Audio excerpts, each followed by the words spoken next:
Welcome, everybody. We're glad you could join us today. As folks are logging on, we want to ask that everyone keep themselves muted.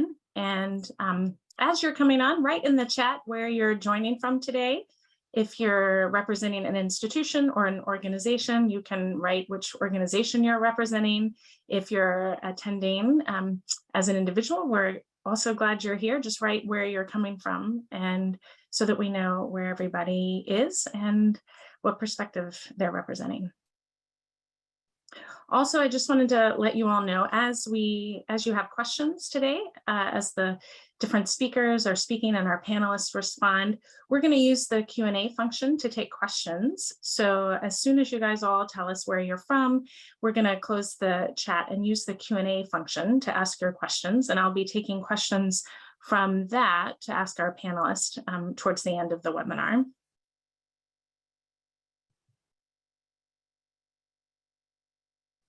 My name is Michelle Kirtley, and I am a fellow with the Center for Public Justice, and I'm the co-chair of a sister organization of the Center for Public Justice called the Association for Public Justice. That's the action arm of the Center for Public Justice. And we're really gathering today to start a conversation about how we can all come together and begin to kind of unwrap and solve some of the challenges that the childcare sector has been facing. Of course, this was an issue even before the pandemic. The sector was strained for many reasons. And as you all know, the pandemic really brought and exacerbated a lot of those factors. The workforce is approximately 90% today of what it was before the pandemic, which is obviously not where it needs to be. You know, there are a lot of articles that you guys may have seen in the last few days about the particular nature of the struggle. The median wage for childcare workers is only $13 an hour, and a lot of those workers are being lured to other higher paying jobs. This is leading to high turnover in an industry where having the same presence there every day for children is actually really important. And you have workers exiting the field, leading to increased financial and workplace stress for those that remain. And this is a comprehensive problem. We don't think we're going to solve it all today, but we do want to start a conversation and kind of present a perspective for the unique flavor and the needs of the faith-based childcare sector and how that can be part of the solution. We have an ideologically diverse group with us today, representing a lot of different perspectives, and we're excited to be all together and have this conversation. So just a quick overview of what we're going to be doing today. Rachel's going to share her findings. The panelists are going to respond, and then, as I said earlier, there's going to be time for questions. You can ask questions in the Q&A throughout the event, and then we'll take those at the end. And at the end of today's webinar, you'll receive a follow-up email with access to the resources that we mentioned in the webinar today. So with that, we'll go ahead and get started. First is Rachel Anderson. Rachel is a friend and a resident fellow with the Center for Public Justice, and she leads the Center for Public Justice's Families Valued Initiative. Her work focuses on work and family policy and faith-based civic engagement. Previously, Rachel served as the director of faith affairs at the Center for Responsible Lending, where she worked with faith leaders at the state and federal level to advocate for protections against predatory lending. She's a graduate of Harvard Law and Divinity Schools and is herself the parent of 2 young children and the member of an intergenerational household with her kids, her husbands, her parents outside DC. So she both has an expert's perspective and a personal perspective on all of these issues. So Rachel, welcome. Thank you so much. And thank you everyone for joining us today. What I'll be doing is sharing findings from a pilot study that the Center for Public Justice instigated in the state of Michigan. It's one of a series of projects that we're undertaking to illuminate the role of faith-based childcare in the wider childcare ecosystem. So I'll briefly describe the approach that we took to describing faith-based care in Michigan. I'll share some of our top line findings and then some of the more qualitative findings that we gathered from listening to childcare providers and stakeholders across Michigan. And then a few kind of discussion points that I'd offer for us after that, that overview. But a couple of things about CPJ. The Center for Public Justice is a faith-based organization. So by virtue of that position, we do value the role of faith in childcare. CPJ is also committed to pluralism, which is an approach to public life that acknowledges diversity in our political community and seeks to create a common life that supports all within it. So we're interested in childcare options that are available to families of a diversity of faiths and those who do not practice faith. And the goal of this study was simply to inform the work already underway to strengthen the childcare sector. We wanted to describe the childcare sector, the faith-based component, a little bit more in more detail than it has often been described. So we looked at the frequency, how many childcare providers are faith-based, and some of the practices, and then the self-understandings of those who are working in the field. In a moment, I'm going to share my screen with some of those top-line findings. The method that we used was, number one, an analysis of state data in Michigan. So analyzing all providers who are licensed in the state. And then we conducted qualitative interviews with a sample of childcare providers and stakeholders. And to accomplish this, we worked in partnership with the Center for Social Research in Grand Rapids. And I want to specifically thank Dr. Laura Luces and Dr. Rachel Venema, who conducted key portions of this research. So with that, I will go ahead and share my slides so you can see some of the top line findings.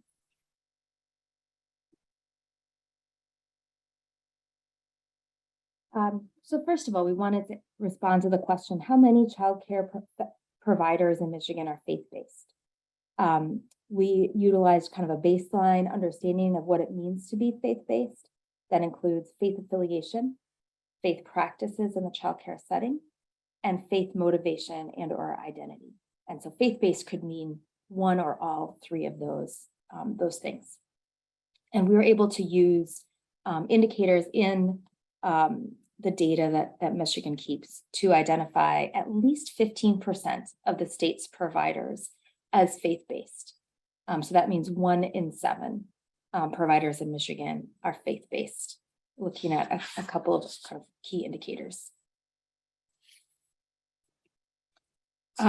Michigan's data allowed us, to approximate, what kind of faith, what that looks like. And so the majority, and this is through self-identification of a religious affiliation among childcare providers. So among those who did identify and volunteer a particular faith affiliation, the vast majority were Protestant, 15% Catholic, followed by Jewish and Muslim providers. And this kind of closely maps the population in Michigan, so it's not too far off, too far surprising when we looked at that. Another thing that we took from the analysis is recognizing that faith-based childcare occurs in a variety of settings. So many of us may, when we think of faith-based childcare, first think of childcare that's occurring in a religious institution, in a church or a synagogue setting. And that is definitely true for many of the faith-based childcare providers in Michigan. But here's a few other examples of what we learned from looking at licensees. One example is a kind of a freestanding childcare provider outside of Grand Rapids that identifies as faith-based, as non-denominational, has 15 classrooms and over 45 staff. So not necessarily in a congregation-based setting, but providing a great deal of care that's faith-based. But another example, and overall, 23% of childcare centers in Michigan are faith-based. And so that's thinking about the center-based care.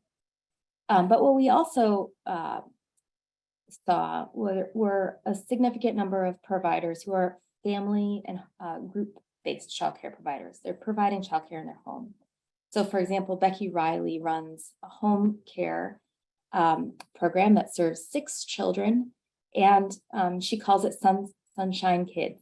So it is home-based care, not affiliated with a congregation, but deeply connected to her personal faith and her faith practice. Altogether, we identified 300 home-based care providers who were faith-based, and that was largely based on their own identification as faith-based when they submitted information to the state. And we guess that's probably an undercount, so there could be significantly more presence of faith-based care in the home setting that we don't yet haven't yet been able to see. So there are a wide range of expressions of faith in the childcare setting, as I'm sure you can imagine. A kind of a representative sense of that is the idea for some childcare providers, faith is kind of the framework of the day. One person we interviewed said, we start each of our mornings with worship songs and start circle time with prayer. We pray before all of our meals and before nap time. But this is just one way that faith shows up. We heard of a lot of other manifestations of faith. One was the use of religious space. So some centers, on certain seasonal days or occasionally during the calendar year, gather in a religious space and sometimes meet with the clergy and kind of understand that as part of their learning. Others incorporate faith into the calendar, so the recognition of Jewish holidays and other holy days over the course of the year. And then finally, there were several examples of childcare that benefited from sort of the communal aspect of religious faith. So some providers, both center-based and home-based, connected with congregations that collected food or diapers or other supplies that families might need. One home-based care connected with a local congregation and identified that congregation as an emergency site if they needed to exit the home-based care. So communal support was another version of faith practice in the childcare setting.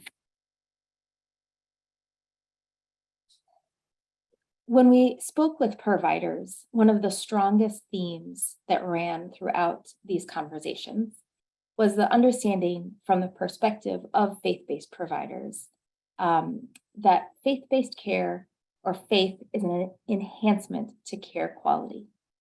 100% of the providers that we spoke with were incredibly concerned with providing quality care.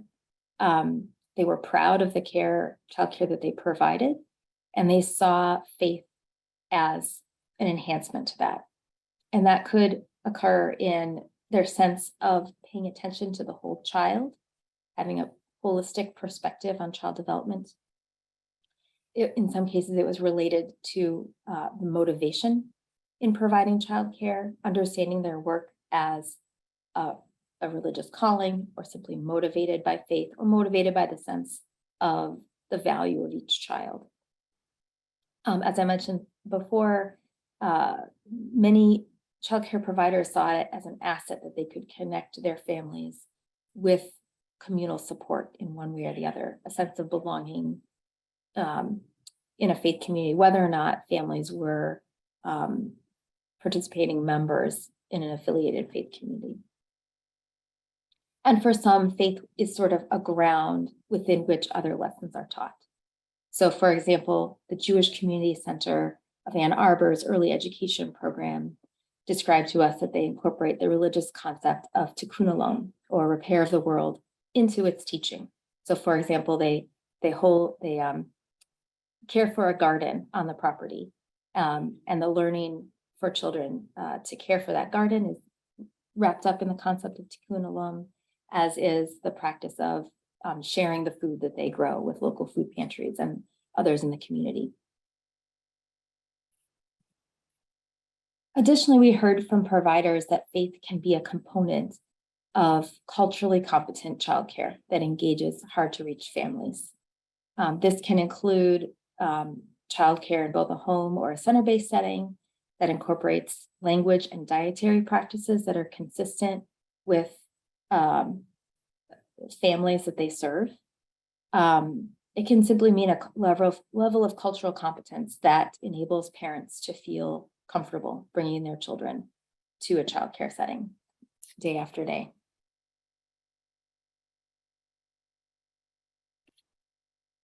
We also asked providers about some of their concerns. What were their challenges?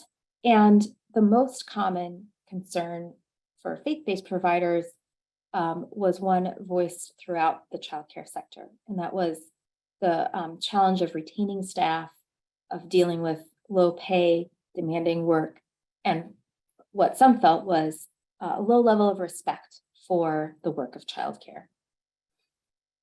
So the human resource side of childcare was absolutely top of mind. One of the providers we spoke to said, for example, expectations are so high, the pay is so low. You're expected to have the same qualifications as a regular teacher and get paid barely over minimum wage. Another said, you have to love your job to work in daycare. It's very strenuous, physically demanding, and emotionally exhausting. So it was named several times to us in interviews that the average wage for childcare is, as Michelle noted in the beginning, relatively low, less than $14 an hour. And there's this challenge of retaining staff in the sector when other types of work could pay more. The core concern that we heard related to faith identity, there are core concerns, there are two.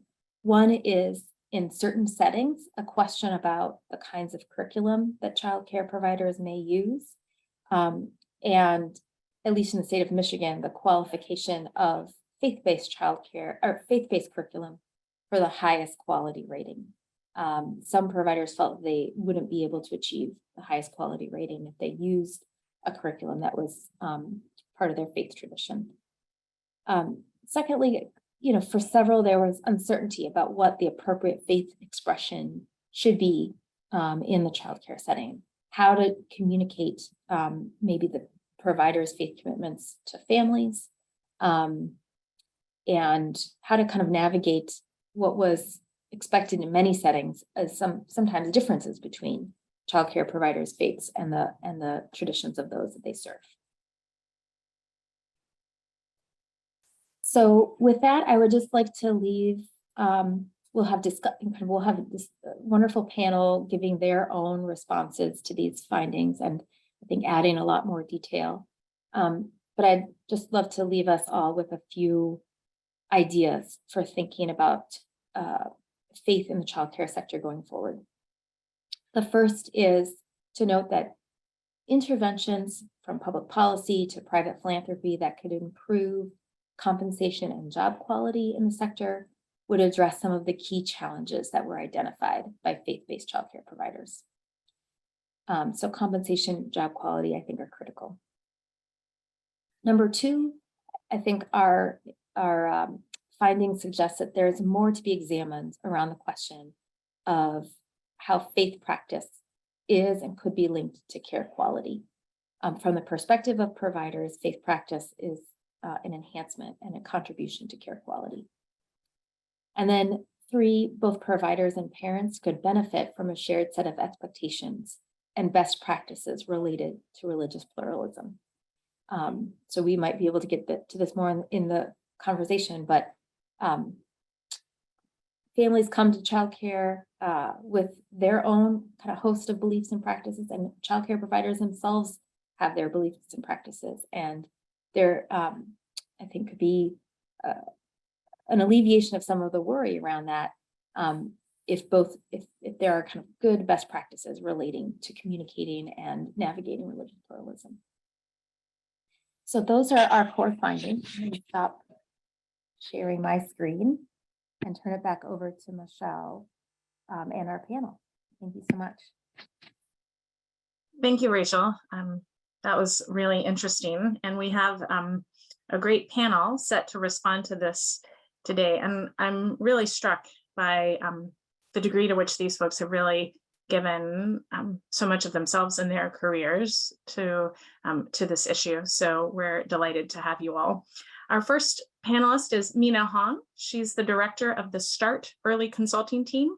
START Early is a nonprofit public-private partnership advancing quality early learning and care for families with children before birth through their earliest years to help close the opportunity gap. As a director, Mina provides policy and advocacy consultation to states and communities to strengthen high-quality, equitable early childhood programs, and can provide support on a variety of issues, including IDEA policy, childcare subsidy, and policy advocacy strategy, including coalition work. So welcome, Mina. Travis Gruelke is the superintendent of the Lutheran schools in the state of Michigan. He has served in this position for the last 5 years and had a similar role serving the Lutheran schools in Ohio.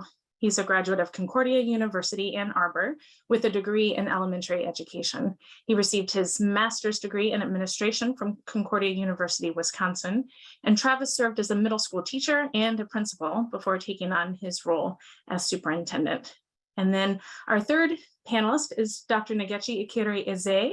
She is an award-winning international scholar and author, passionate about lifting up vulnerable children and parents who are often left out in the educational system. Dr. Eze is a tenured professor at Aquinas College and the founder and pedagogical leader of the landmark Early Learning Neighborhood Collaborative, ELNC. And this is a trusted, place-based early learning collaborative with affiliates in 3 Michigan cities: Grand Rapids, Battle Creek, and Kalamazoo. And this organization provides funding, innovative shared support services, and advocacy to partner organizations rooted in vulnerable communities. So welcome to you all. Thanks for being with us today. So first of all, for all 3 of you, was there anything in the stories and data that surfaced in Michigan that surprised you or resonated with your experience in early education? Sure, I'll chime in, and thanks, Michelle, and thank you so much to the Center for Public Justice for your amazing research in my home state of Michigan, and I'm really glad to be here today. And so, I think just in reviewing the report and hearing, reading some of those story spotlights, I think the one thing that wasn't surprising at all, right, it was the workforce crisis faced by childcare providers, including faith-based providers. I think we've talked quite a bit in our field about the challenges of recruiting and maintaining staff, securing decent wages and those things. And so we know the current childcare financing structure is broken and needs to be fixed for childcare as a whole, and as well as for the faith-based childcare system. So I think that wasn't a surprise.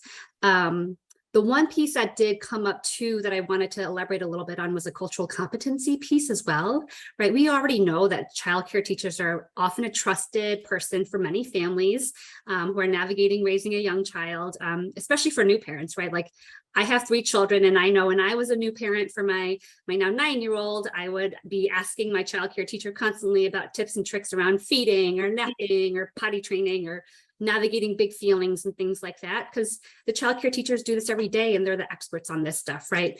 And also, they're keeping an eye on your kiddo during the day and notice developmental things that might come up and can sort of connect you to other services like early intervention or early childhood special education if needed and things like that. So I think that cultural competency piece feels particularly important because we know not only are childcare teachers trusted, I think there's this additional level of trust when you have that shared religious identity with your childcare provider, or if you know that that's sort of part of the mission that brought them to this work.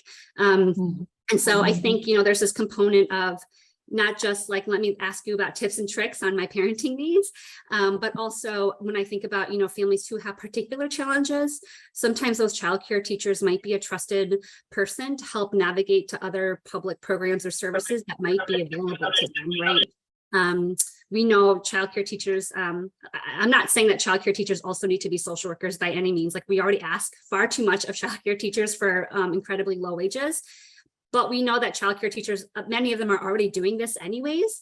And so how can we make sure not only that they're appropriately compensated for that work, but as we are rethinking what the childcare financing and infrastructure looks like, how can we think about, how can we continue to think intentionally about the role of faith-based providers as those trusted community navigators to support families as they're going through these public programs and services. So I think those were the two things that sort of stuck out for me, was really like reiteration of what we know about challenges with the childcare system at large, and also how can we really think about that cultural competency component in more meaningful and intentional ways in our systems work as well.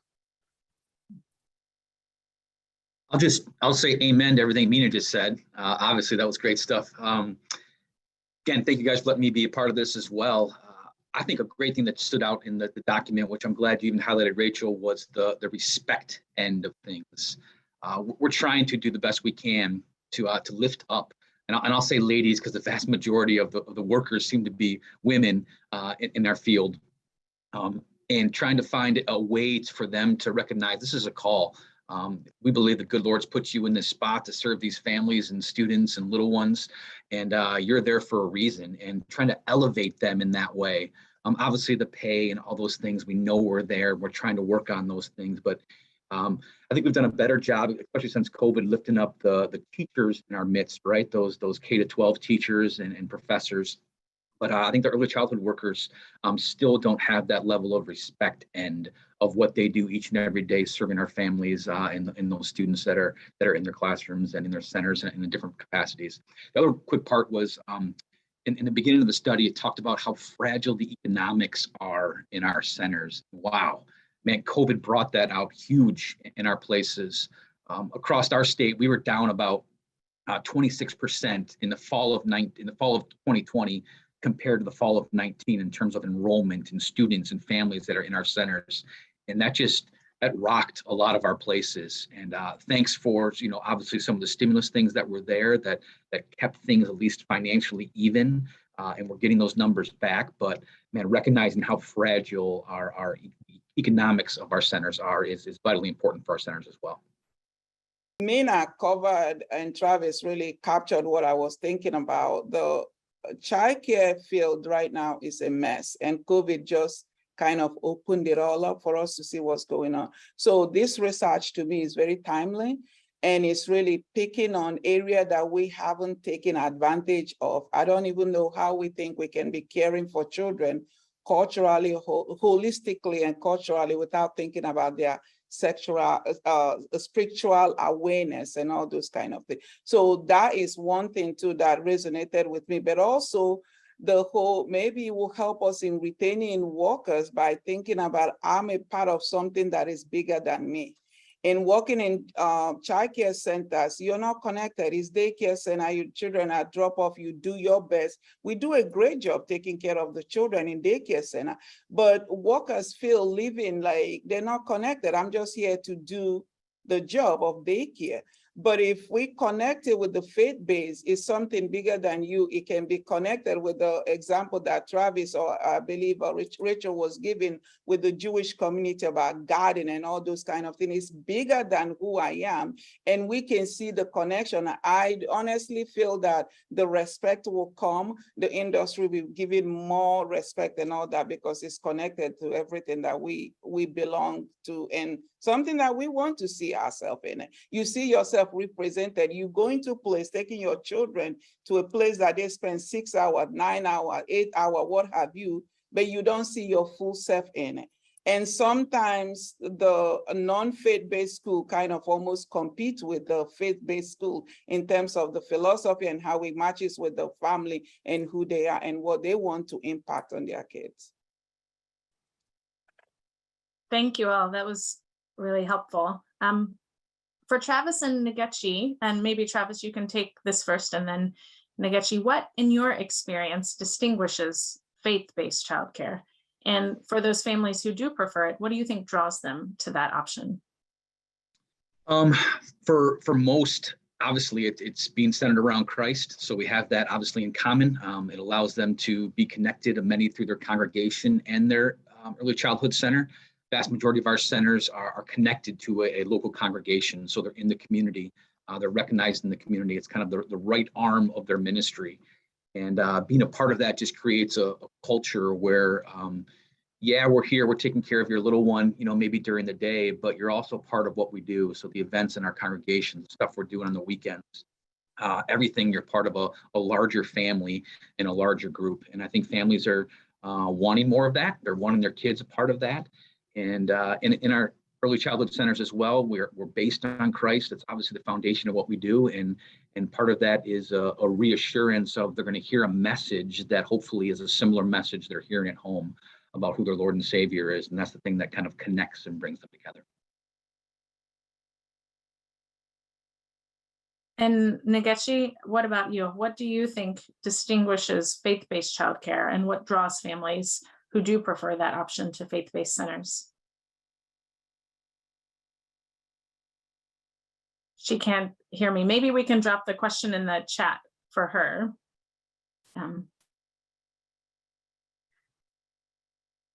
And while we're doing that, Travis, I'm going to go ahead and ask you this. Oh, Nkechi, are you able to see the question in the chat? Okay.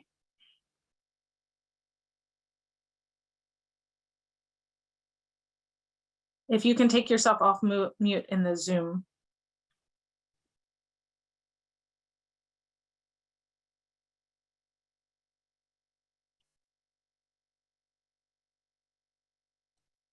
Rachel, are you asking me what distinguishes the faith-based childcare for those families who prefers it?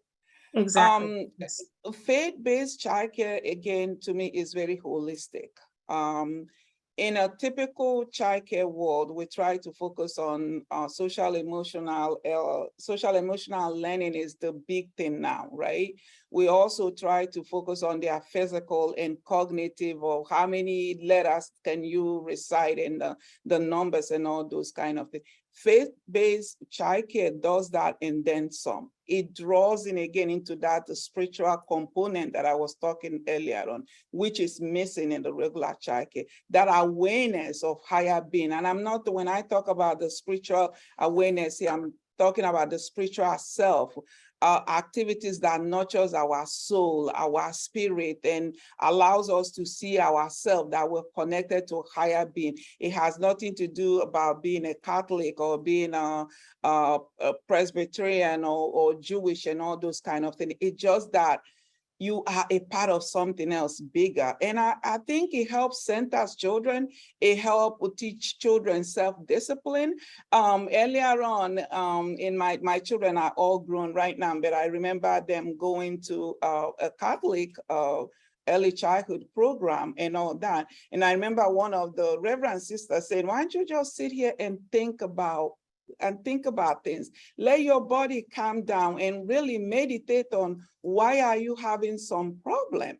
It wasn't more like, I'm going to discipline you, I'm going to do this and all that. And I can remember my daughter coming home and say, Mom, you know what happened today? I said, what happened? Well, I wasn't doing my best, and sister just asked me to sit down and listen to my body and why am I acting the way I'm acting. So that is what is missing, and I think that's what distinguishes in a regular in a non-faith-based program. You're not allowed to connect to spiritual bill. You're not allowed to, you have to do this. Even in Michigan with our Grace Star Readiness program, you have to distinguish that between 8 and 4 p.m., you're doing preschool, nothing connected with the faith and all that. It's almost like showing children that our life can be chopped up. Now I'm in a faith-based life. Now I'm not in faith-based life. I don't think that's the best way to do early childhood education. So the whole difference, the major thing for me really is that it's more holistic, and it connects children to that spiritual self that can also lead to self-discipline, self-awareness and self-discipline, which Lord knows that our children needs it more than ever right now. Thank you. Travis, I was wondering if you could speak to the fact that, as you talked about even in your previous response, the past several years have been challenging for families, small business, community organizations. Are there particular challenges that stand out to you, in addition to the ones that you already spoke to, for the early education programs that you particularly support? Yeah, I mean, number one, workers, right? I mean, obviously here in Michigan, help wanted signs all over the place. Same for our centers. I think even a more challenging thing is we get workers, we pour time and resources into them to get them trained, to get them be able to be in the classrooms and serving in great ways. And then boom, a month from now, they're gone.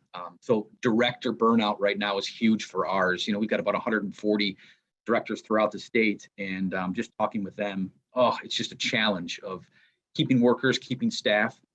Another big part too that is the flexibility end. Obviously, our centers have always been flexible with timing when people wanted to have their child, you know, taken care of. But with so many working at home now, and that schedule being back and forth all over the place, trying to staff with the flexibility to still serve families of what they need, has been a critical one. But it really boils down to you know, that staffing aspect of it. What can we do to, again, as we already talked about, lift up respect and lift the pay and make it a place where we get some stability of our workers across the board to best serve students and families. Thank you.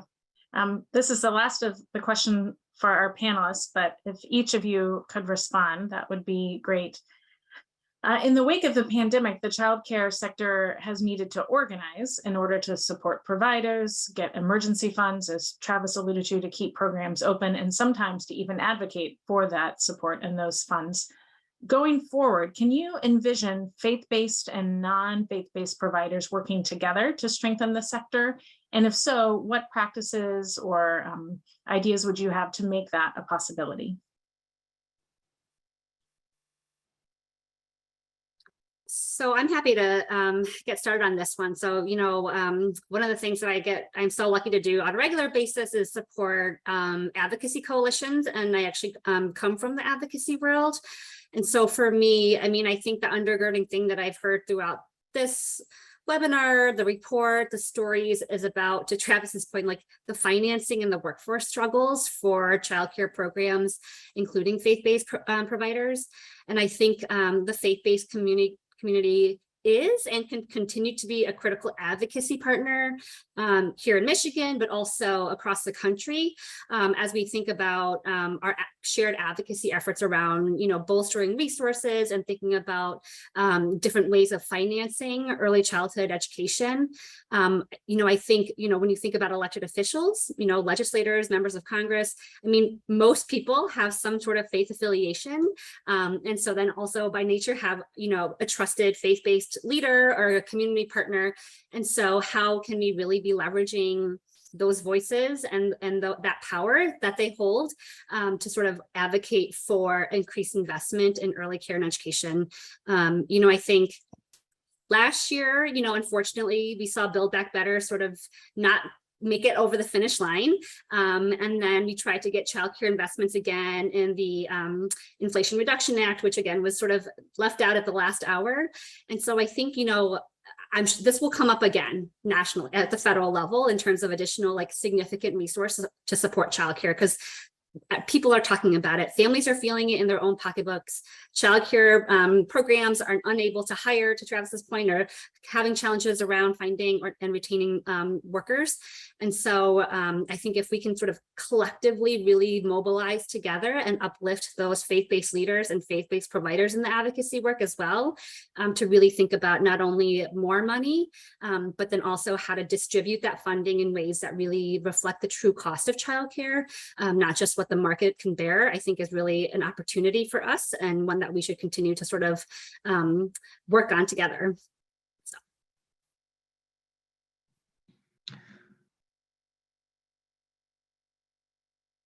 Seriously, oh, go ahead. Go ahead. Seriously, we don't have any other choice but to work together. If we can work together, I believe that number one, it can address the broad spectrum of human needs. Really, we have to look at it again holistically. Secondly, Michigan, if I'm not representing speaking for the state of Michigan here right now, but we don't even have places to put children in. Churches, you know, different churches have empty spaces that can be turned into an early childhood education. But people have it in their mind that just because you're providing faith-based, quality and culturally competent program, that you are indoctrinating this child with that particular faith.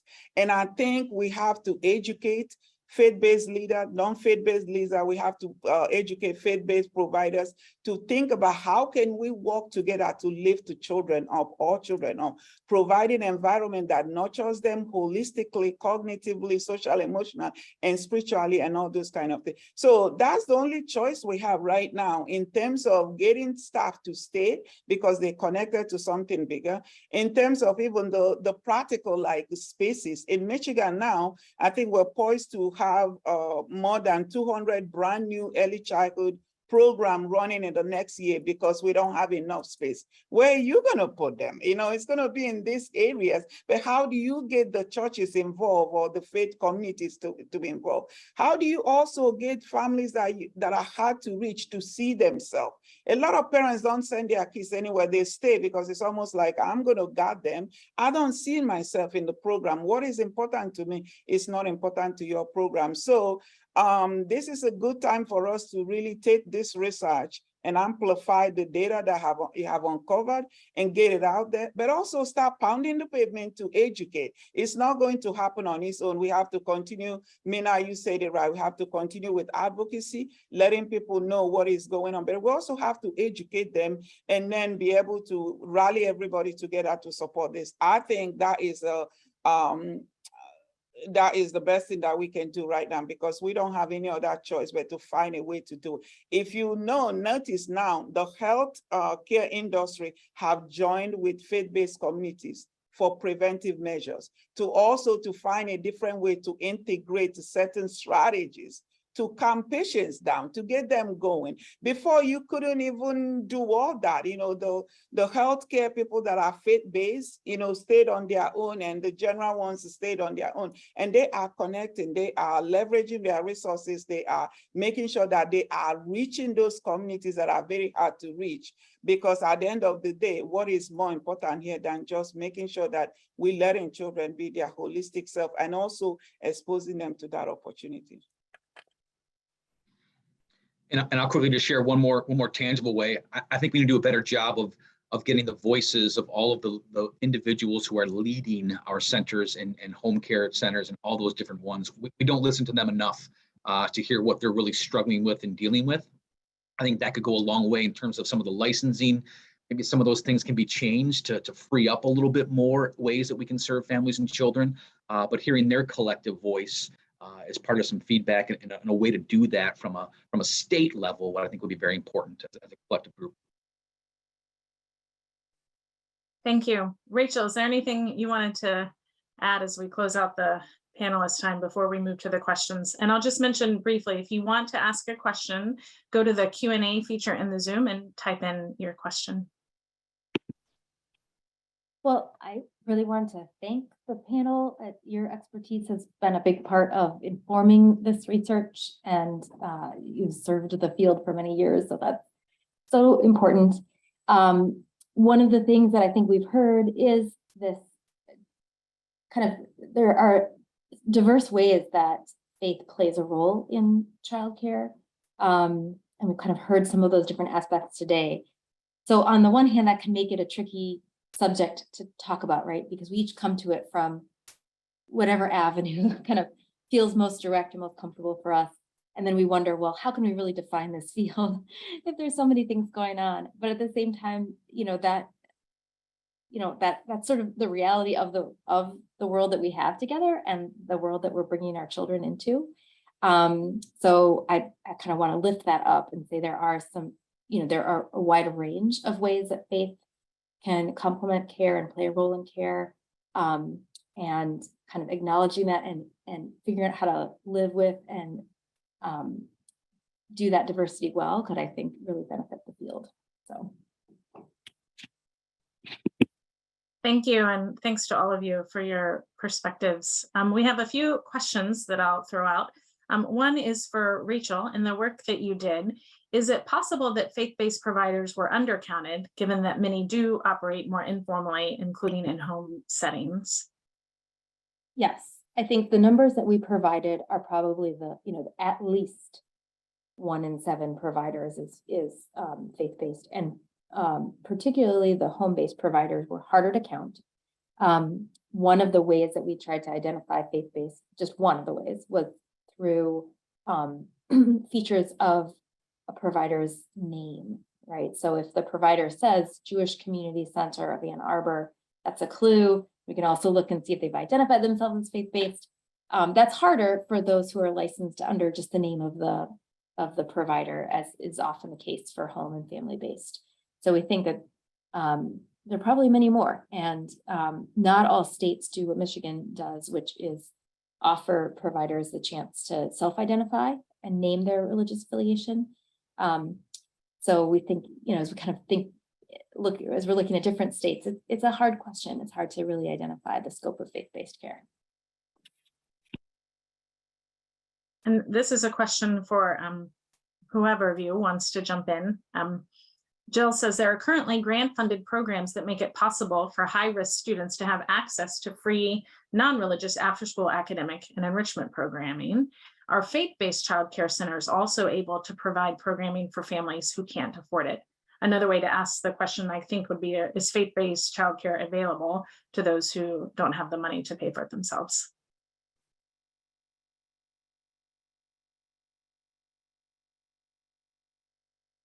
So I'm happy to take a crack at this one, and then feel free others to chime in. So in Michigan, at least, to access sort of what you're calling free care, it's through the Child Development and Care Program, which is our child care subsidy program in Michigan. And then I think also for school-age kiddos, there's what we call the 21st Century Community Learning Centers program, which is also federally funded. And I am now blanking on whether or not Michigan also has some state funding as part of that. So Michigan, and this maybe goes to one of the other questions too, in Michigan, to access the childcare subsidy, you have to be connected to the state's quality rating and improvement system, the Great Start Connect. So you're sort of held to those same standards as non-faith-based childcare programs. And so that's how you can access the subsidy resources to be able to provide that free or sort of lower cost childcare for families. So I hope I answered that, but Travis or Nkechi, please feel free to chime in. I would add on that being connected to our congregations too provides a financial arm for our centers that they would not otherwise have. So a lot of times there are dollars available to our families who need that, based on the generous people that in our congregations and in our communities to provide for that care. Thank you. And here's another question. It seems that the church state rules that apply to childcare certificate funding are significantly different than the rules in Head Start, which is also, of course, an early childhood education initiative. Is this difference confusing to faith-based schools and other organizations that might be interested in public support or public funding?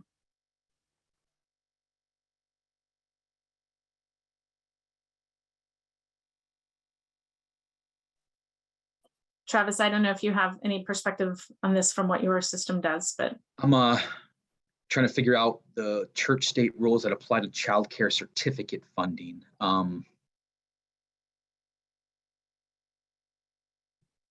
Is this different? Confused faith-based schools? I'm not totally sure on the question. okay. Obviously, our centers that are going to receive state dollars, and we have some that receive state dollars. Right. For childcare, but there are rules that go along with that in terms of what we should and should not be sharing during those times. Yes, I think that's what's being alluded to in the question. Yeah, and we work with those.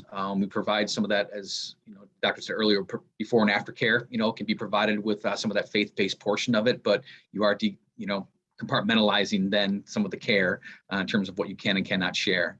I guess that's what the person's trying to ask. Maybe they can chime in if they want to clarify that. Yeah. I suspect this person maybe doesn't live in Michigan, I wonder, because I think in other states there are different licensing or sort of certification requirements for faith-based providers compared to Michigan, because in Michigan, the faith-based providers have to sort of follow the same rules and regs as our traditional childcare programs. But I know in other states, they have a whole separate category for faith-based providers in terms of the rules that they have to go through and the licensing requirements, or they're sometimes different. So I'm wondering if that's what that's referring to. And so it might be worth sort of diving a little bit more into that state specifically to sort of look into that question.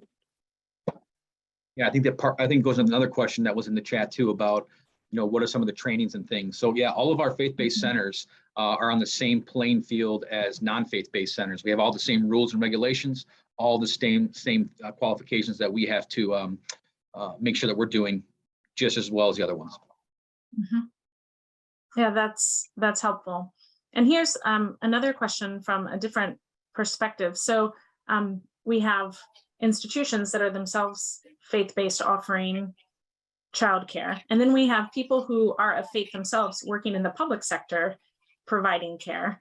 And how do we provide support and encouragement for those folks? And are we valuing the ones that are working outside of the faith-based context, but are still, as Nkechi said earlier, holistically, they are faith-based themselves, providing care in a public or secular context? How do you think about how to support those folks?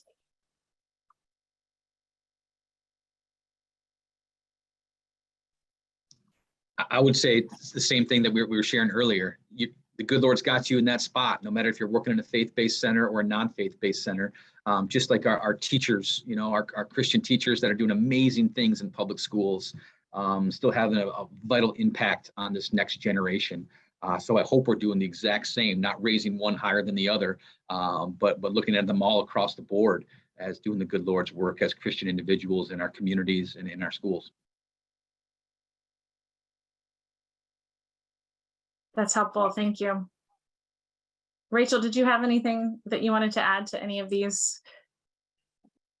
Well, I wanted to affirm the mention of providers who are working in different settings. For those who are on the call who are part of a faith community, I think it can be a call for faith communities to honor that the vocation and the work of people who are doing childcare. I think Travis mentioned earlier, and it is true across the board, this is a workforce that's predominantly female, many women of color in the field. And so I think it's particularly important to raise up the importance of that work. And that can be by honoring it in, kind of private settings like faith communities, as well as honoring the and recognizing the work itself and ensuring that it's compensated and a good job to have and bring home an income. So. Well, thank you all.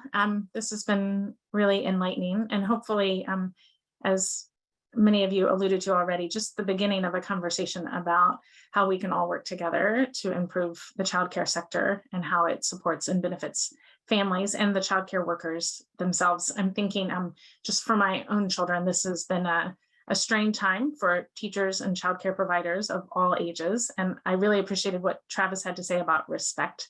And I think as a parent, I think about that often. How can I teach my children to really respect and elevate the people who are really giving so much of their lives to pour into them? But thank you all for your perspectives. We're going to conclude our time today. I wanted to mention that when you get the email following up from this webinar, there'll be a few materials in there. One will be the policy brief itself that Rachel was going through earlier, the Michigan Faith-Based Childcare Policy Brief. So the stories that she mentioned, the statistics that she referred to, all of that will be in that brief. Especially, I encourage you just to read these spotlight stories of the different faith-based childcare providers, some of the nuances that she alluded to in her presentation about how faith shows up in different ways in different places, and in different settings, it means something different to different providers. I think that will be really informative. And then I wanted to let you all know that the Center for Public Justice is going to be hosting a range of trainings and webinars throughout this fall around the topic, what is a family worth? Childcare is an absolute essential piece for families to thrive in our current society, but it's only one of a series of struggles that families are facing these days. So Rachel really heads up an initiative thinking about a broad range of policies that are needed to really help families flourish and be all that we believe the Lord intended for them to be. So our topic is, what is a family worth? And there will be a series of specific ways that we'll look at that in public policy in the fall, and you'll receive a link for that and even some advocacy training around those issues. So I really appreciate all of you giving up your time today for this issue. I hope you found it helpful, and we look forward to staying in touch and working together as we move forward. Bye-bye.